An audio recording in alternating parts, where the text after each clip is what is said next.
I wasn't always this pathetic, but with one unfortunate event leading to another, I'm currently living a dog's life, begging my toxic wife to show some pity and please divorce me. But for the divorce to take place, this gaslight goddess is demanding something way beyond my current capabilities. Even before marriage, my life wasn't exactly sunshine and roses. I had a drunkard father who had long lost himself to alcohol and gambling. Instead of supporting me, he would force me to foot the bill for his addictions. I would have loved to move on and leave my drunk father on his own, but he was the only family I had left. My mother was already pushing up daisies. With no choice, I had to take on all kinds of odd jobs just to make ends meet. Sometimes I wished my circumstances were as good as the people around me. Still, I didn't lose hope and clung to the idea that my father would come back to his senses someday. I even handed him a massive amount of money once, just because he wanted to buy some cryptocurrency. But that fortunate day when my father made change never came, and his addictions dragged him to his grave, leaving me all alone. Although it was devastating to lose both my parents, part of me felt relieved knowing I was finally free. After getting over my dad's death, I simply started living a normal life. Fast forward few years now, with me finally free from my toxic wife. One day while watching TV, I saw two crypto gurus glazing about a new coin called Bitcoin, whose value had exploded exponentially, rising 2,500 times in just a short span. Turns out, it was the same coin my father had begged me to invest in before he died. To verify, I quickly opened the crypto exchange app,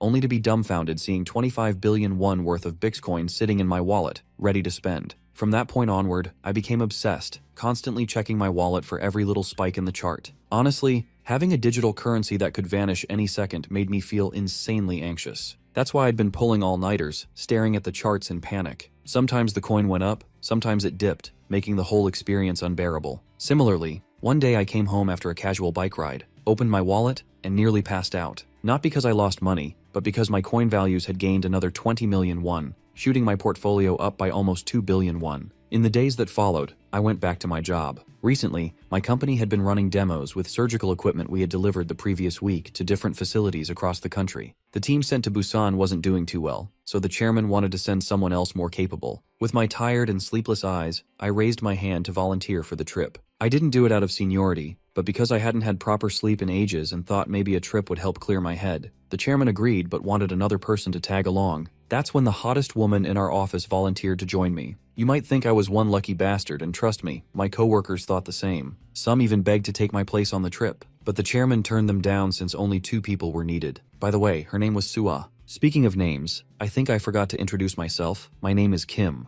In the days that followed, I finally got the chance to travel alongside the office beauty. On the way, she mentioned that the car we were in was hers. She'd bought it from her brother last year. I also learned she was genuinely excited to visit Busan, not because of the work, but because it was her hometown. She said she used to visit a lot, but her workload had been keeping her away. Watching her enjoy some free time made me realize something profound. Everyone in this world has a tiny world of their own, built from their dreams, ambitions, and little things that bring them peace. That made me wonder what kind of world I should be living in, with all the money in my pocket yet no peace in my heart. As the day slowly turned to dusk, we took a short break to relax. Right then, she asked me to accompany her to a department store. She said she wanted to shop now that we were in Busan. There also was something she wanted to tell me. At the time, I didn't think much of it or question her intentions, so I agreed right away. But during shopping later that day, I noticed something strange. If we were shopping online, we'd get things way cheaper. So why were we here? Things got even weirder when she asked me to pick a suit for myself and said she'd pay. When I curiously asked why, she blushed bright red and admitted she needed a favor. After I pressed her, she finally confessed. She wanted me to pretend to be her boyfriend in front of her parents. Well,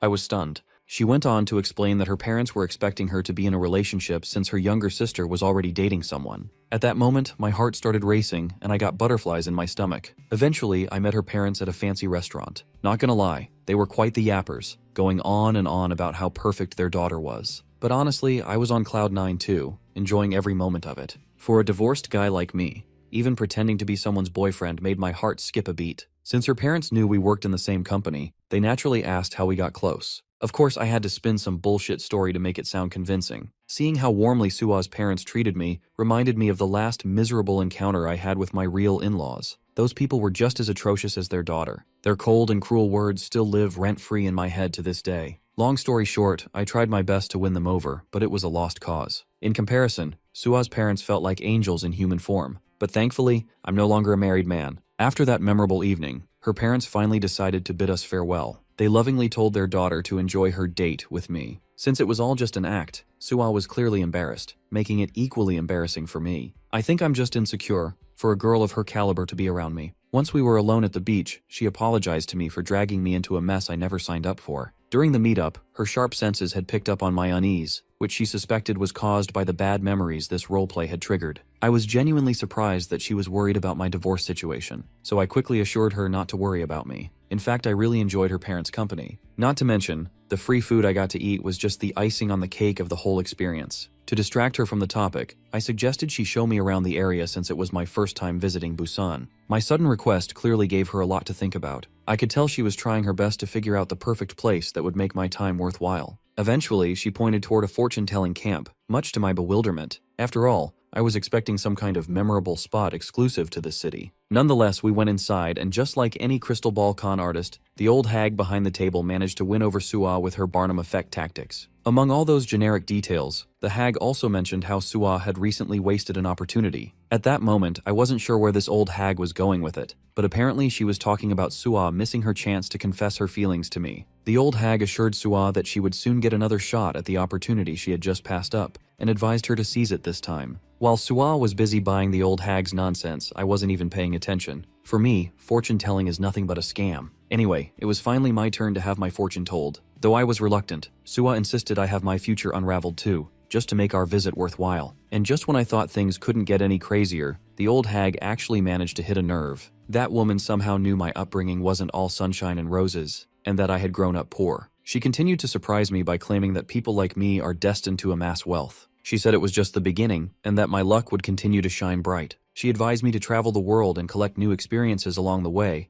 Only then, she said, would I attract even more promising opportunities. All I had to do was live my life to the fullest, and opportunities would come rushing to me. Whether it's love or wealth, she said, I could attain anything I desired. Her words gave me a lot to think about, and my worries about my unused savings only grew stronger. I didn't understand half of what she said, but it was nice hearing something positive for a change. Unfortunately, that brief happiness vanished the moment the old hag demanded 200,000 won for the vague crap she'd just told me. It felt like an entire month's worth of shopping and bus fare just went straight down the drain. Thankfully, we managed to get out of that place before we were scammed any further. The next spot Suwa had in mind was Haeundae Market, where she wanted to grab some grill deal. Meanwhile, I was still thinking about the dormant money sitting in my account, wondering if money could really buy happiness. I hadn't figured out the answer yet, but I didn't dwell on it for long. The moment itself was too pleasant to spoil with overthinking. Just like that, our 4-day business trip in Busan finally came to a bittersweet end, and we returned to Seoul. By the time I got home and checked my wallet, I was shocked to see that 200 million had vanished. But the veil of regret quickly lifted when I earned 300 million back within just 1 hour. Then it went up by another 100 million. Once again, I found myself staring at the screen all day like a gooner, watching the charts bounce up and down. I was literally losing my mind with all the stress gnawing at me. No matter how consumed I was with the money, I still had to show up to the office. There, I overheard some coworkers chatting about unpredictable real estate hikes that had helped one of them make a massive 300 million profit. But I wasn't paying much attention. These guys were small fries compared to me. Just last night, I had hit the 40 billion mark, making me feel like a level 100 mafia boss surrounded by level 1 rookies. Soon, their conversation shifted toward me, filled with envy over my trip to Busan with that office hottie. I tried to dodge their teasing and change the topic, but they were persistent. Finally,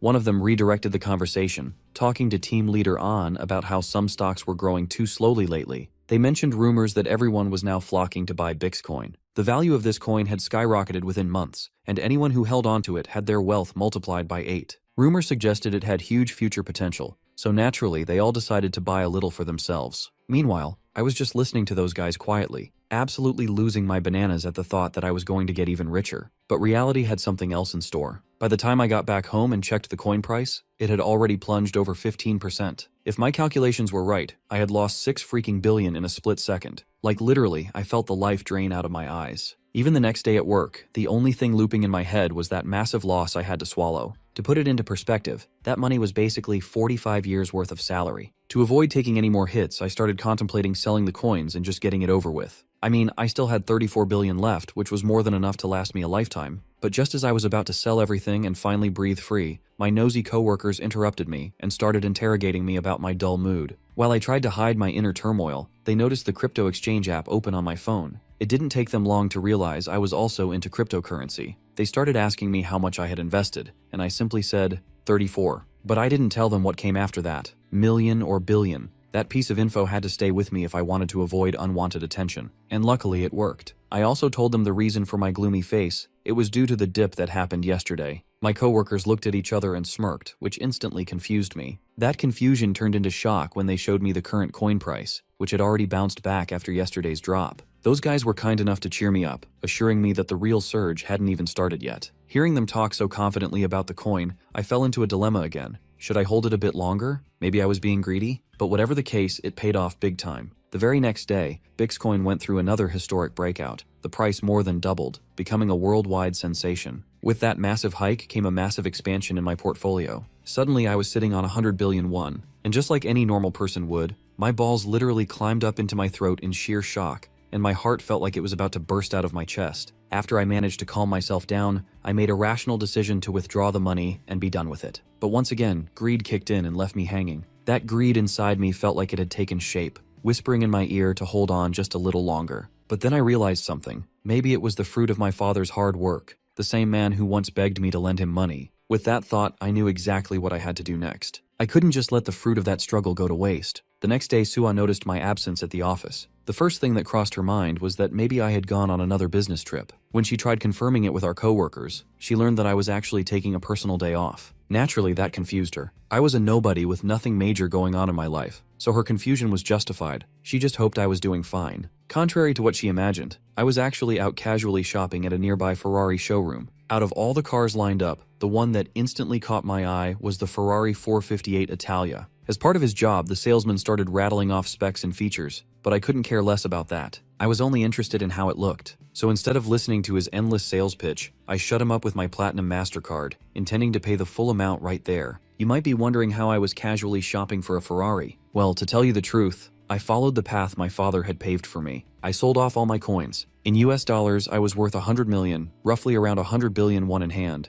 With all that money sitting there waiting to be spent, I had no idea what else to do. So yeah, that's how I ended up buying a Ferrari. Once the transaction was complete, I walked out of the showroom like a total Chad who gives zero fucks. But deep down, I was on the verge of a heart attack. The car I had just bought was worth 490 million won. To give you some perspective on how insane that is, just remember when I was sweating my balls over paying that fortune teller 200,000 won. Nonetheless, I went all out checking every box on my wish list. With a luxury car and a fancy suit secured, the next thing on my to-do list was finding myself a sweet luxury apartment. So without a doubt in my mind, I stopped inside the best housing complex there is in my city. I didn't even think twice before requesting the receptionist to show me the best apartment available out here. The receptionist eventually gave me a tour of one of the most expensive apartments available. For a moment, buying such a luxurious place made me feel out of place. I wasn't used to this kind of lifestyle. The apartments were too luxurious for my taste. The bathrooms alone were bigger than my old home. And as for the view from that high-rise apartment, it was unlike anything I had ever seen in my life. In an instant, I made up my mind and proceeded with the transaction. There were a lot of things I had to give up in my life because of my miserable financial situation. But now, with all the money in the world,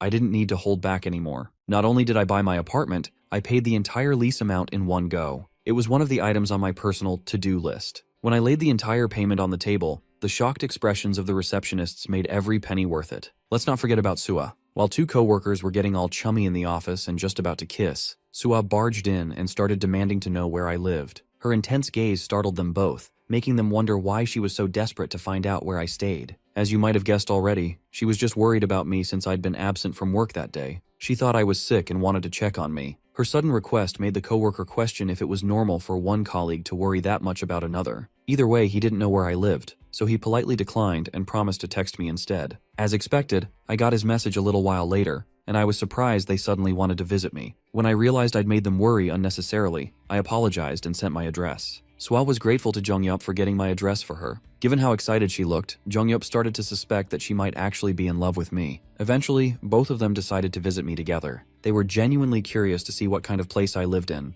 and they were looking forward to it. But the moment they arrived, they were shocked out of their minds. You might think they were dazzled by the luxurious new apartment I had bought, but in reality, I had called them to my old place. A basement apartment filled with filth and crawling bugs. I was in the middle of packing my stuff to move out. I could tell that Jongyup was particularly disgusted by the state of the place, but Sua felt something else entirely. Seeing that cramped, messy apartment was the first time she truly realized how bad some living conditions could be. She felt pity for me at that moment, living alone here after a divorce. Since I was moving out, both my coworkers kindly offered to help me pack and carry my things. I didn't want them to get dirty handling my stuff, but despite my insistence, they helped anyway. Outside, in the parking lot, their eyes suddenly darted toward a Ferrari parked in that third-rate lot. Naturally, they were confused. Neither of them could even imagine that the car might belong to me. They just assumed it belonged to the owner of the building or something. But reality was far from what they thought. Their brains practically froze the moment I told them to load my stuff into that car. They still refused to believe it, thinking I was just standing near someone else's Ferrari. But when I confirmed it was mine, it turned into a full-on jaw-dropping moment for them. Meanwhile, I could tell Jung-Yap was doing the mental math, calculating my salary, possible installments, and other costs,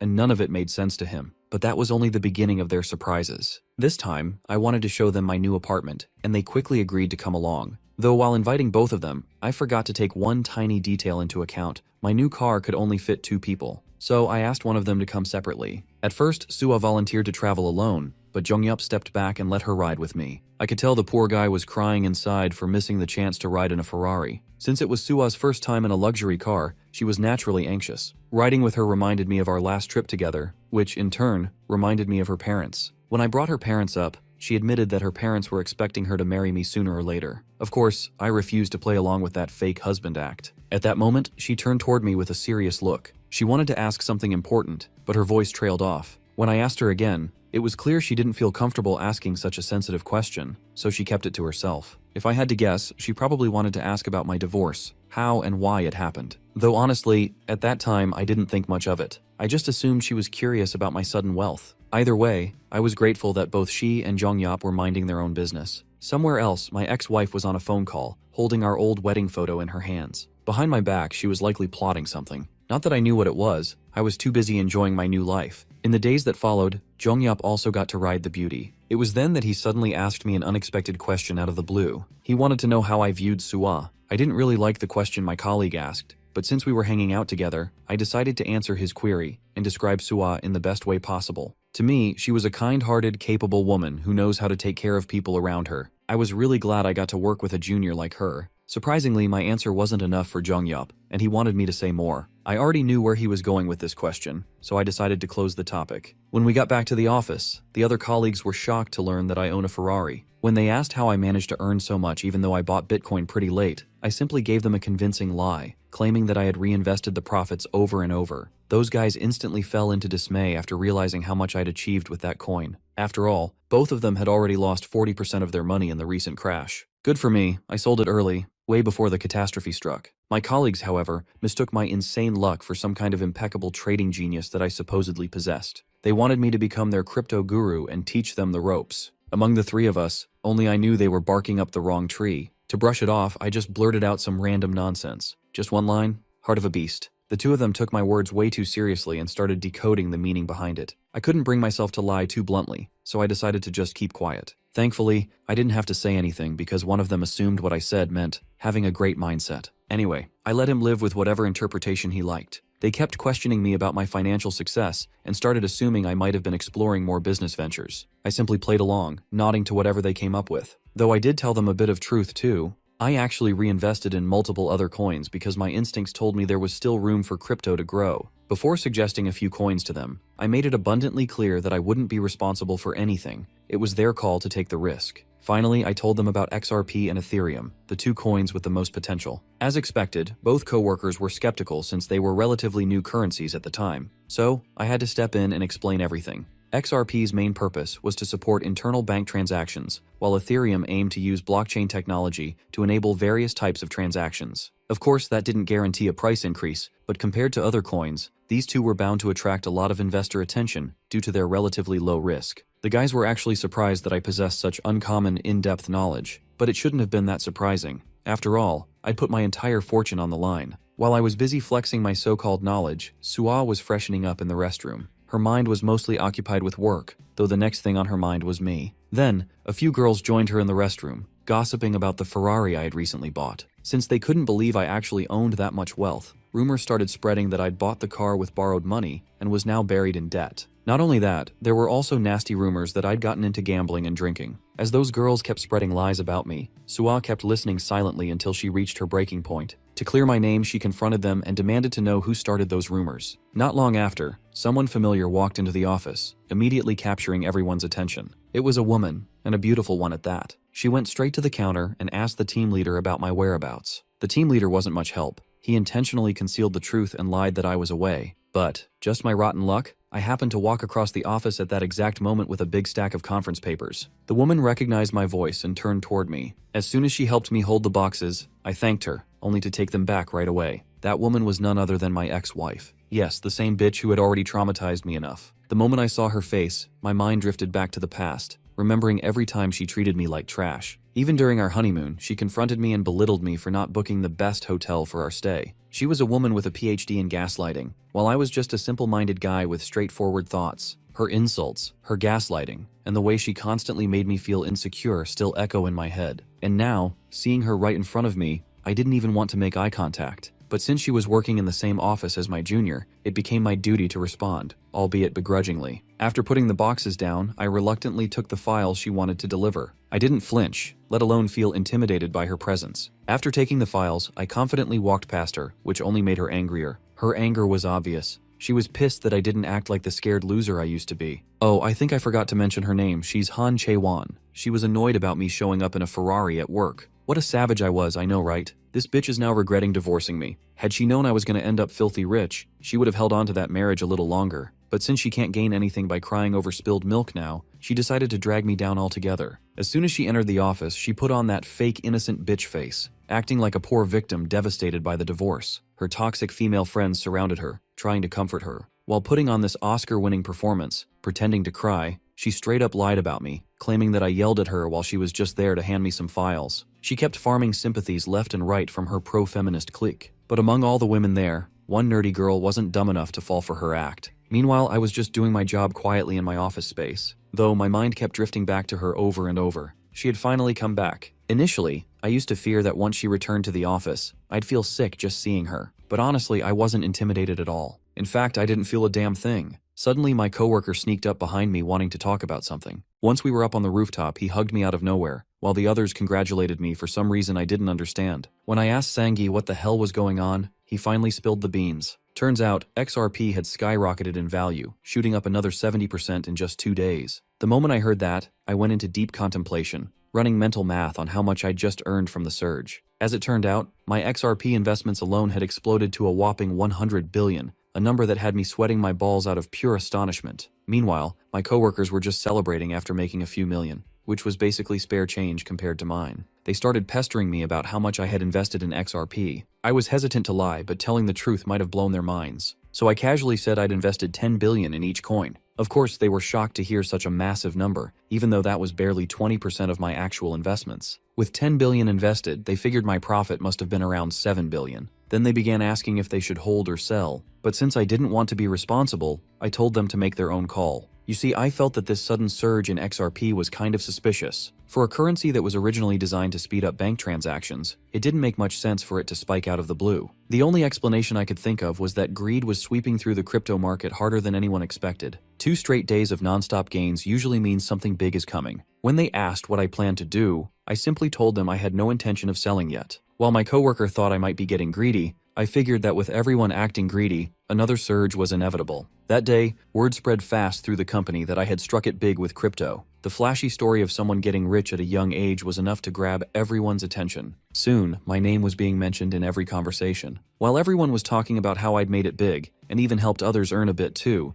my bitch of an ex-wife was hearing it all. And as you'd expect, she was utterly devastated, so much so that she threw her coffee on the floor, catching everyone's attention. Cut to Sua sitting inside a cafe. Her presence alone stood out, catching the eyes of everyone around her. Some even mistook her for a model. Though the interesting part was, she looked a little upset. Turns out, she was invited by Jongyap, who wanted to talk to her about me. Since she wasn't in the mood, she told him to cut the crap and get to the point. Jongyap respected her straightforwardness and asked what she thought about the rumors floating around about me. They said I was addicted to gambling and used to abuse my ex-wife. Surprisingly, Sua disagreed with everything he said. She knew it was just malicious gossip being spread intentionally. Jongyap seemed satisfied with her answer and went in for another question. Does she like me? That was the one he really wanted her to answer, and it made her blush instantly. She quickly tried to friendzone me, but Jongyap was persistent. He knew there was more to it than just simple friendship. Out of nowhere, he suggested she should confess to me. Of course, that was easier said than done, and she could barely hide her embarrassment. Meanwhile, I was busy dealing with my clingy coworkers, who were showering me with forced congratulations for my crypto gains. Even though it was all about me, I was the only one not enjoying it.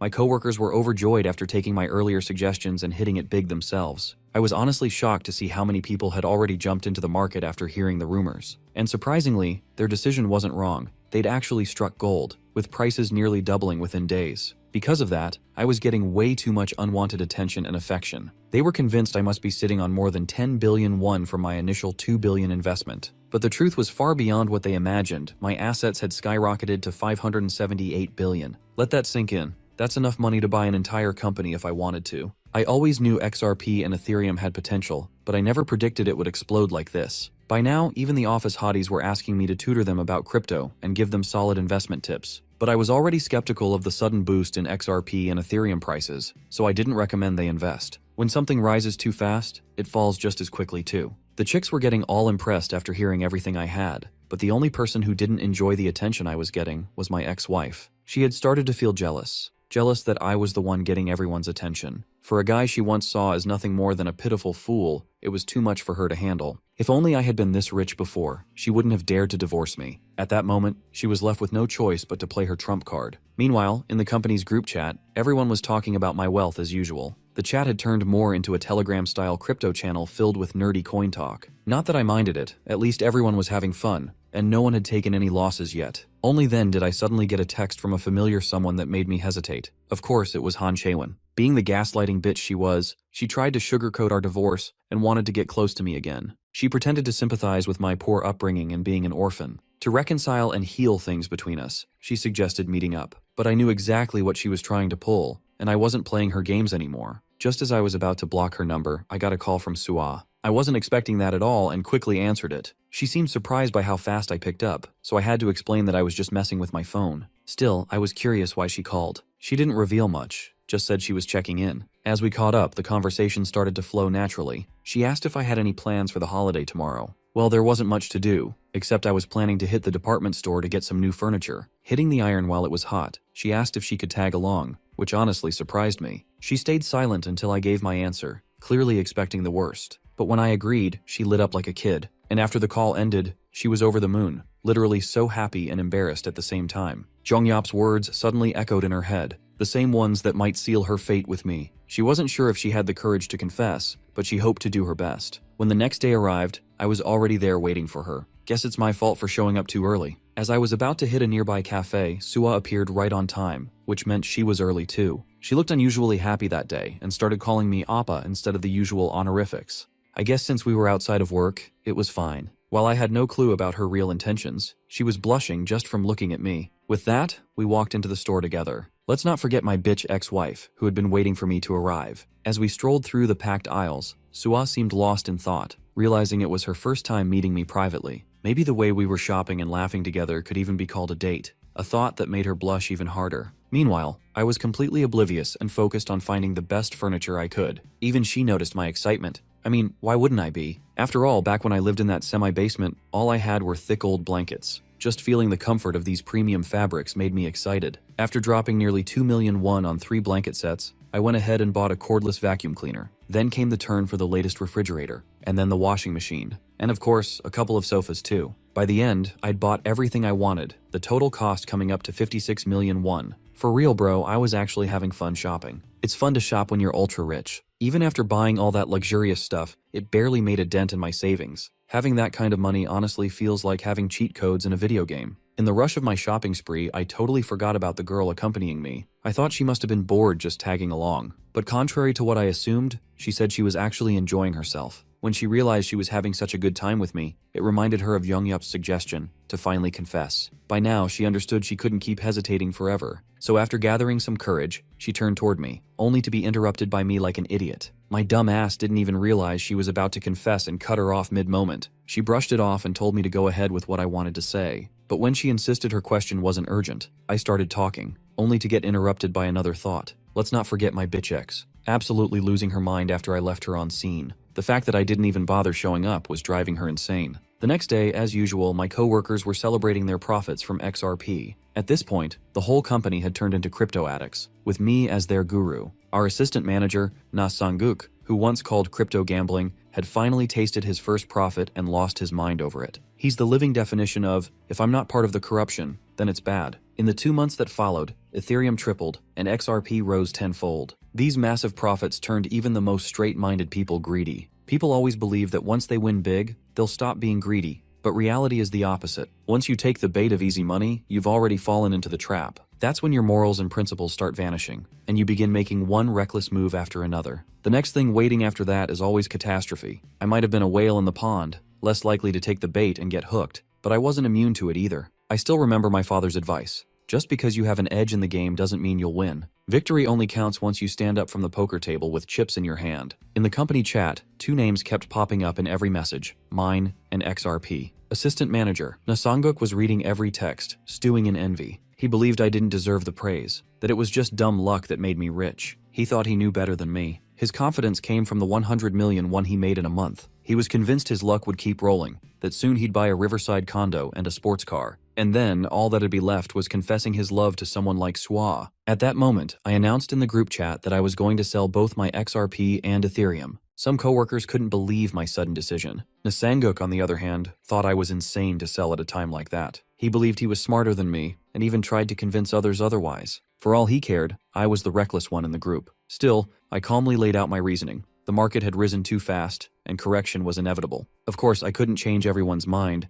so I closed the chat with one final message. The next day, I met team leader An Myung-guk. Team leader An requested me to move to another location. This guy brought me to the rooftop and couldn't stop slapping my back with heavy hits. My boss was proud of my crypto investment advice. I began opening a letter and asked him for a 2-week vacation notice. For some reason, Leader An wasn't prepared and thought I was handing in a resignation. His face was freaking priceless, questioning why the hell a wealthy guy like me wasn't resigning from a shitty job. Recalling my conversation with Sua, I had told her about my plans to visit the United States. The thing is, I lacked experience and knowledge and I needed to fix that fast. Interestingly, Sua's words couldn't come out of her mouth. She supposedly forgot about what she wanted to say and only wished me a safe trip. Team leader An easily approved my vacation notice, but I was in a tricky situation and sought his advice. You see, I was a broke bitch with no career or talent, nothing of remarkable aspiration. I got all of this money, envying those who spent their entire lives on their dreams. It was here my boss criticized my thoughts and straight up called them bullshit. I was shocked to see this side of him. He told me about his childhood dream to become a golf player.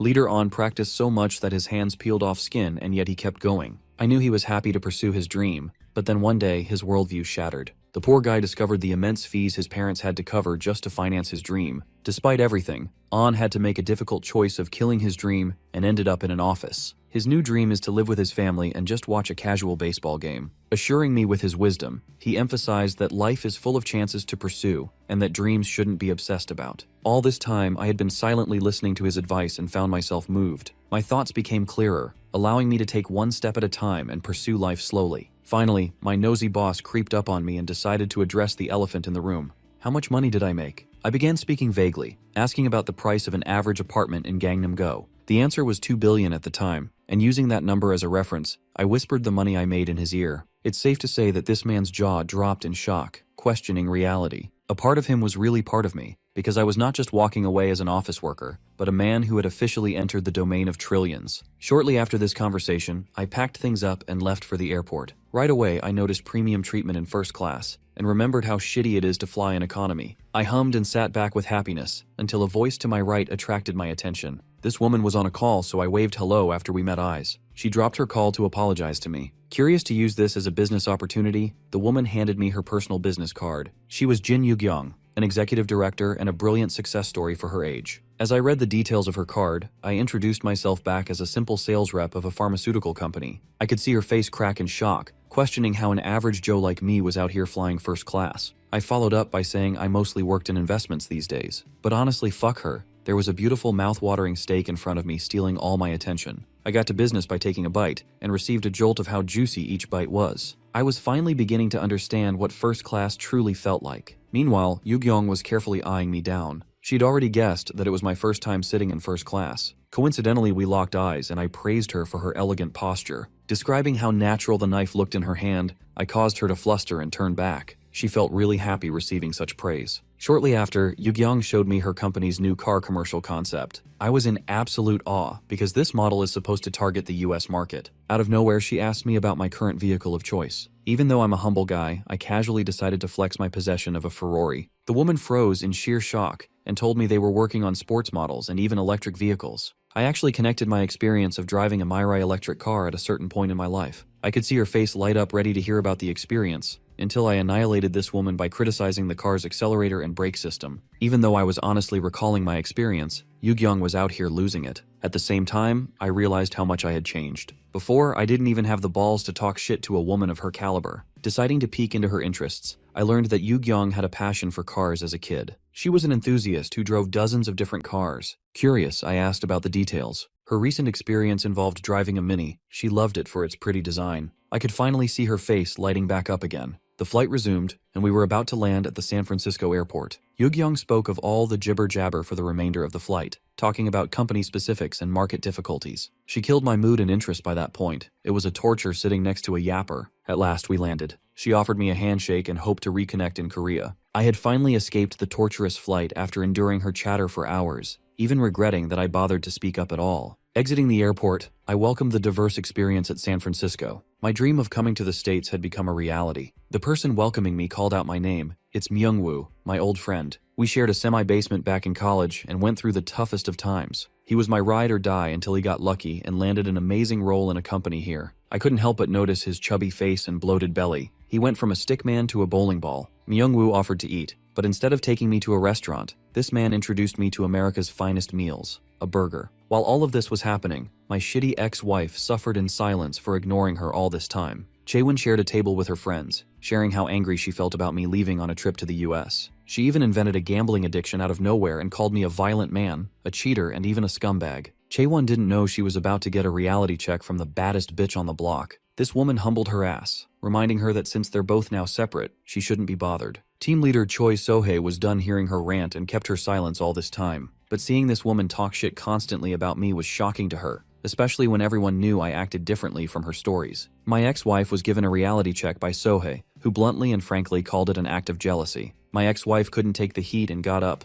complaining about her team leader's harsh words as she went away. In the bathroom, my psychotic ex-wife mouthed her frustrations about Sohei, venting out all her anger. Chaewon realized that no one was buying her bullshit story, but funnily enough, this crazy woman had also started investing in crypto and planned to silence everyone with her wealth. The next day, that one dude who was a keyboard warrior against me in the group chat started flaunting about his 10% return on his investment. He dubbed me an impatient guy and told others to invest at the best opportunity. The funny thing is that even my coworkers could notice his egomaniacal behavior. Team leader On found himself immersed in the idea of investing, regretting not being bold sooner. His mind was consumed by the idea of coins. While my boss was having a dilemma, his friend casually admitted selling all of his amount, trusting my gut. The reality is, coins were meant to rise and fall, but it took real guts to sell a rising coin, knowing when to quit. The moment he read my message about selling all my coins, he knew what to do. Back to the States, I'm out here enjoying a burger set and experiencing true joy. Myungwoo wanted to take care of me throughout my visit, not knowing I had made more bread than NBA players by this point. Myungwoo found himself drawn to a voice coming from two Americans. They called him Khan, which stood out to me as an odd name. Chris and Helena are his new buddies in America. Sharing a table with him, they sang praises of his work with the dynamic control model. Intrigued, I asked him immediately about it and learned that it's actually a software for automatic driving. The nerdy guy with glasses, Chris runs a startup company called Aurora. Helena is similar and also runs a company focusing on eco-friendly products. I knew they were both entrepreneurs and couldn't help but ask them about their starting experience. Chris confirmed that even though it's a difficult phase, entrepreneurs are people who fought through difficulties to experience the reward. It was no different than climbing a mountaintop to earn its brilliant view. I admired both of them. Chris highlighted Myungwoo's exceptional talent, who is responsible for bringing the brilliant ideas in Silicon Valley to a reality. His programming skills are one of a kind despite his burger addiction. I sat there enjoying the company of amazing people, realizing spending my money for the trip was worth it. That night, Khan took me to his place. This tiny place cost a fortune here, thanks to San Francisco's competitive landscape. He tossed me a beer right away and began asking the real questions, wanting to know how I got here. Several cans of beers later, I explained everything to this guy about my divorce. My longtime homie felt really happy to hear Chaewon was out of my life. He felt truly happy that I found salvation in crypto.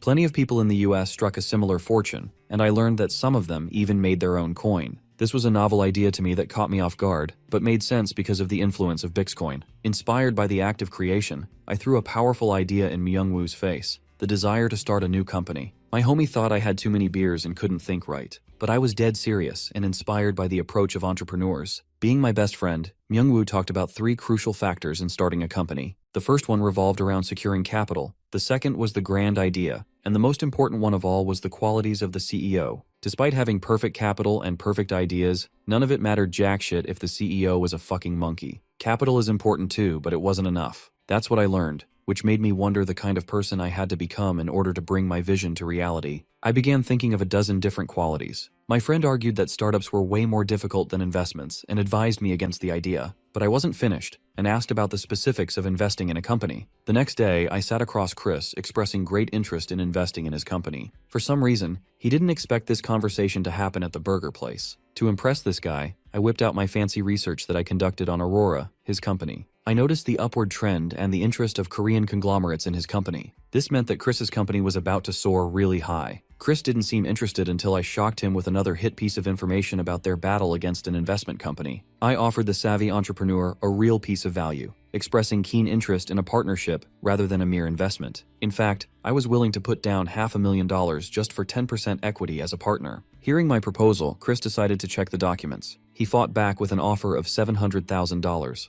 much more than my proposed offer. Even my buddy called him out on his outrageous and sudden increase. But I had a better idea. I countered with a staggering $900,000 for 20% instead, shocking Chris. Myungwoo outlined Chris's sticky situation, who is currently facing huge trouble dealing with his investment company and running short on capital too. My buddy emphasized how I would remove all of that risk for Chris, and in exchange for some equity, he'll never meddle with Aurora's goals. Myungwoo's Feitas decided to share an analogy of eating a burger versus eating a double cheeseburger. The salivating idea tempted Chris, and he eventually gave in, scoring a successful deal with me as I officially became Aurora's partner. I was really happy after that meeting. Even if my investment failed, I would end up with great experience to learn from. Again, I had only Myungwoo's ugly face to thank, as this guy is single-handedly responsible for backing me up. As a good friend, I wanted to repay him for his help someday. Seeking his advice, I asked him to recommend more companies so I could enjoy investing more. Even though I came here for a vacation, I couldn't help but wonder how my friends were holding up at the office. The news of my deal with Aurora became public, and all other investment proposals were turned down, even from Yugyung's company. Alongside Aurora, Metwave also rejected them in exchange for an individual. By this point, Yugyung couldn't wrap her head around what was going on. The idea of a single guy investing in multiple startups and stealing company-wide deals stunned her. It was a loss on both sides for Yugyung's company, which made her understand that they weren't dealing with the average Joe here. Instead, she wanted every last bit of information on me so she could steal those shares. Despite her cunning experience in her industry, she failed to consider my sudden moves. Yugyung was hell-bent on finding me no matter what. And then, it began. The same flourishing crypto rise of Expel's empire began to fall, and every single one of my colleagues confronted the Reddit-dwelling sewer rat keyboard warrior for his betrayal. They trusted him and lost 20 million won right away. Perhaps the sweetest justice came to my shitty ex-wife, Chaewon, who had also lost everything. Turning over a new leaf, the bastard acted like they were the ones who were idiots to rely on him. It's not like he held a gun to their head to invest. But trust me, it's the shittiest response imaginable, and my coworkers had every right to be angry. Among the turmoil, people began to realize why trusting my advice was so crucial back then. If they had done that, they would have at least secured a principal amount. My coworkers wondered what I'd been up to by now.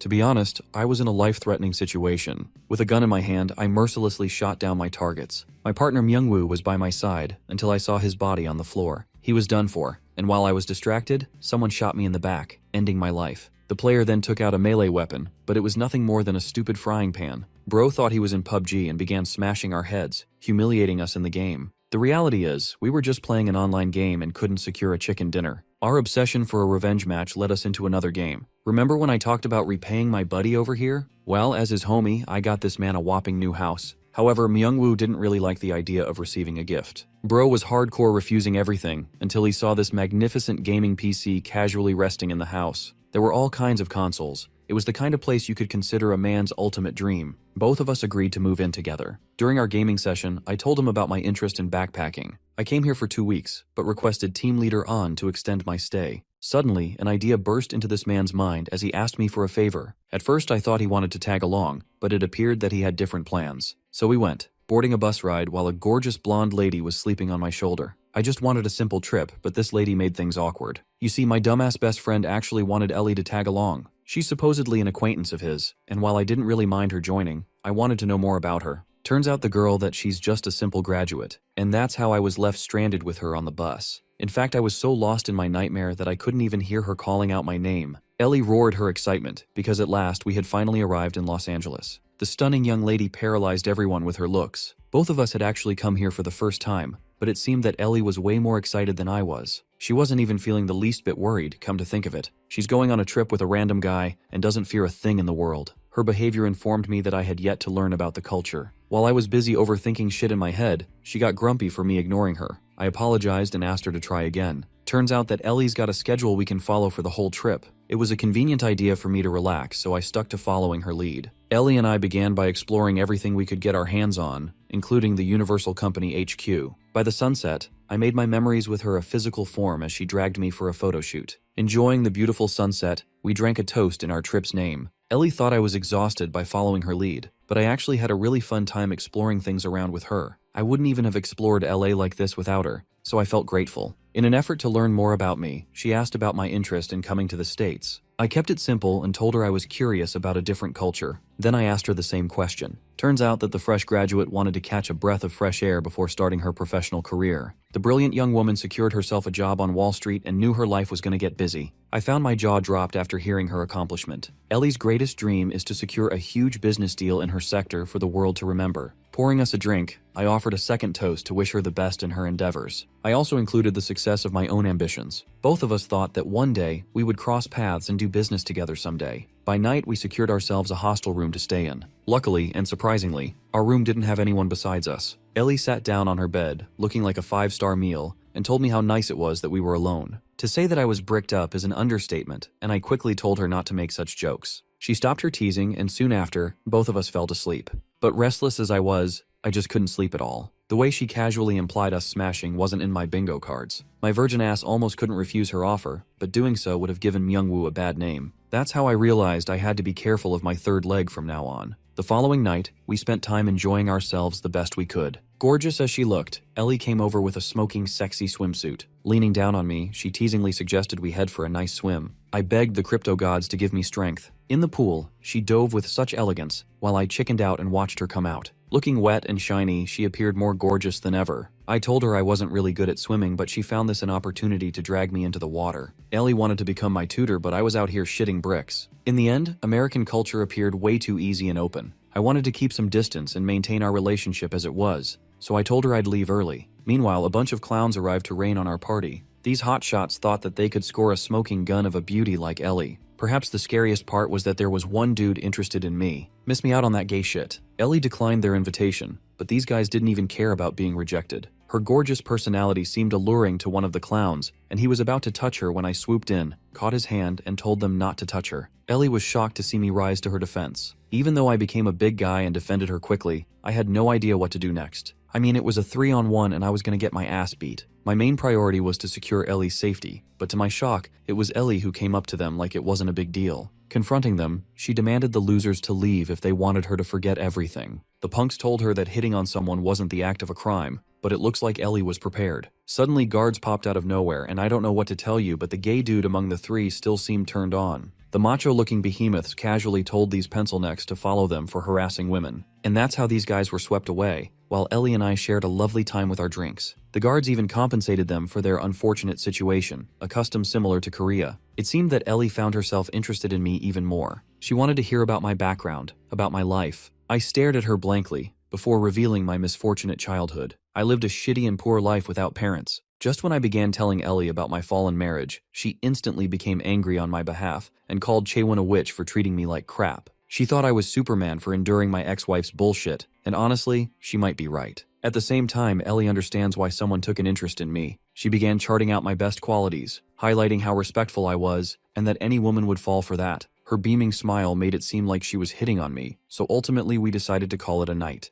Resting in the hotel room, I found myself calming down just a bit. I would be lying if I said I didn't think of Ellie's gorgeous looks and beaming personality during that time. Focusing on the grind, I checked the market and learned about the staggering demise of XPPL. The same goes for the rest of crypto coins. All of them experienced a ton of losses. I found myself lucky to have sold at the right time. Ellie suddenly came to my door at a strange hour, so I quickly opened up to welcome her in. I think my brain melted at the sight of her silk dress wrapped over her body. Yep, I was short-circuiting like any guy would. I tried to confront her, but she placed a finger on my lip. It was at this moment I knew I was about to get laid. She shared my bed, questioning the nighttime view of Las Vegas. I thought of it as the most beautiful, adding that the Santa Monica beach contrasts it well with its natural beauty. Teasing me even more, Ellie asked if I was fine chatting with her like this. Of course, this woman was looking delicious as hell, but I was out here singing the Korean anthem to preserve my virginity to the very end. She realized that I was trying to evade her attempts and asked why. Gripping the sheet, I told her about my fears. I'd already fallen out of marriage once, and right now I'm scarily afraid of losing everything for one moment's worth of pleasure. The idea seemed tempting, but Ellie is a good friend who I didn't want to complicate things with. My explanation really bummed her out. As an alternative, she begged me to stay up all night talking about stuff. I was okay with that. We spoke about a bunch of different topics before I crashed out. She was still awake, playing with my face, disappointed that I had fainted early. Using this moment as a cash grab, she enjoyably came close to my body. Despite her disappointment of being unable to get in my pants, she settled with a hug for the night. The following day, we bid each other farewell after our incredible trip. Ellie was curious about my plans to return to Korea. I confirmed her assumption and told her goodbye, but something in her hesitated before she bulldozed me with the warmest hug. Pressing her whole body, including her stress balls, she begged me to message her upon arriving in Korea. For a moment there, I wanted to wrap my arms around her too, but hesitated and stopped. I boarded the flight and left the airport, reminiscing about the end of my long trip.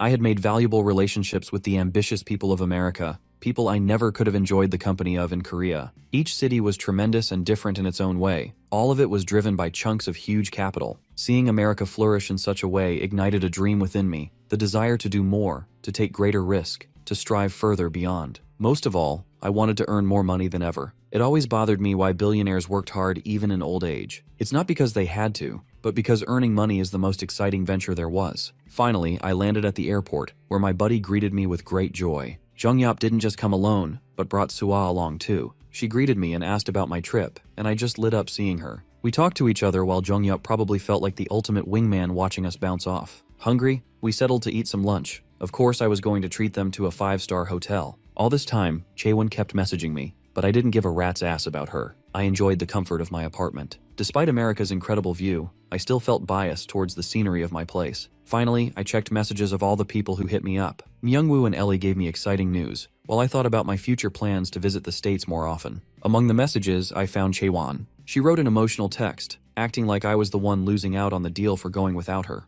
This woman acted like a romantic philosopher and confessed her feelings of being in love with me. Just reading that message gave me chills. Clearly this bitch needed an appointment with a therapist. Meanwhile, Chaewon was out here all by herself, knowing I'd ghosted her again. That romantic side turned into a menacing one. First she called me an idiot, then she gave herself the comfort of having moved on with her life, threatening me that my life at work was going to get complicated. I was afraid of her and blocked her again, once again feeling convinced of my decision to divorce this evil wench. The following day, I came to the office with a whole bunch of souvenirs for my buddies. To my utter shock, everyone was looming over in despair without a hint of excitement. Some of my buddies greeted me. The ones who followed my advice made a profit and pulled out of crypto at the right time. That made me realize that the reason these people were acting like zombies was because they lost a shit ton thanks to assistant Na Sanguk's shitty advice. Experiencing a 95% crash was not easy to handle. Then I saw my team leaders, who teased me for not welcoming them sooner. In the meeting room, I gave them 2 expensive watches, making their very hands tremble in awe. Both of them were from Rolex, a gesture of my gratitude to the leaders who supported me from my newbie days. Team leader On couldn't stomach receiving such a gift. Both of them thanked me but wanted to return the watch right away. I assured them that the price didn't even scratch my wallet, so it was okay for them to take it. It was then that I shockingly discovered the rumors of me losing my money. Some crazy clown lied to everyone in my office. Pondering the identity of this person, I stood at the rooftop. The person in question came. It was the sleazeball bastard Sanguk, giving me fake sympathy for me losing my money. I figured that his ugly ass just wanted a chance to step on me again. Sanguk's superiority complex has always been clear from day one. All he cares about is his pride. He's the one who made me miserable in my daily life. He offered his condolences to me, giving me a shitty smile and allowing me a space to open up about my supposed losses. Naturally, I deliberately took the bait, First off, I acted like I was doing him a favor by revealing everything, begging him to keep everything a secret between us. I could see this bastard's face light up in excitement at the news. Then I shocked him, announcing that despite making 10 billion from crypto, I barely have 10 million left. Brother turned into an Oscar-winning actor, offering me his condolences. I knew this guy had a loudmouth and wanted him to spread this false news even more. Like clockwork, the news went viral. This guy spilled the tea to everyone, using the exact words I used. The people found it difficult to accept this news, seeing as I had just gone to America. Most of them became disappointed in me, while Sanguk, the sleazy cockroach, felt euphoria. He wanted to see me fall. His pride couldn't take me out performing him. Bro treated me like a worm who was always going to sit below him. While Sanguk waited for his next stage to humiliate me again, a man came into the building, inviting everyone for a sudden company dinner. Sanguk opted out, before hearing that the dinner would include a high-end beef restaurant. His mouth salivated, and the next thing he knew, he and the others were welcomed to the premium restaurant. My colleagues were stupefied, questioning how one could afford an expensive place like this. As dumb as Sanguk was, he knew that it wasn't a place one could afford, not unless it was a meeting between directors. That made him wonder if the CEO of the company was planning to show up. To his shock, Sanguk saw me arriving at the same place. He couldn't stomach the fact that I was enjoying my time with the team leaders, and even planned to humiliate me in front of everyone. First off, I stole everyone's attention by welcoming them. With the stage set, I told my friends that I wanted to thank them with a proper dinner after my return, allowing them full freedom to eat as much as they could. Sanguk's reality shattered into a billion pieces. I had expertly gaslighted him, acting like I had lost all my fortune, and then I pulled this move to break his mind even more. The rest of the people began discussing the same, knowing that I could never have pulled off such a lavish dinner if I was broke. Instead, they blamed Sanguk for the false information. His pride was hurt again, so he stood up in anger. Both team leaders vouched for me, assuring Sanguk that I could never have lost such fortune. But they were deeply disgusted by his behavior to reveal confidential information, spreading the news of his demise. I caught the rat right where I wanted. Coming out of the shadows, I confronted him and allowed Sanguk to enjoy the beef. My old self would have ignored his bullshit because the rumors this man spread about me weren't far off from reality. But no way in hell was I going to tolerate that behavior anymore. Feeding him sweet poison with my words, I assured Sanguk that this dinner was especially prepared for him. Where I am right now, no one is going to step on me ever again.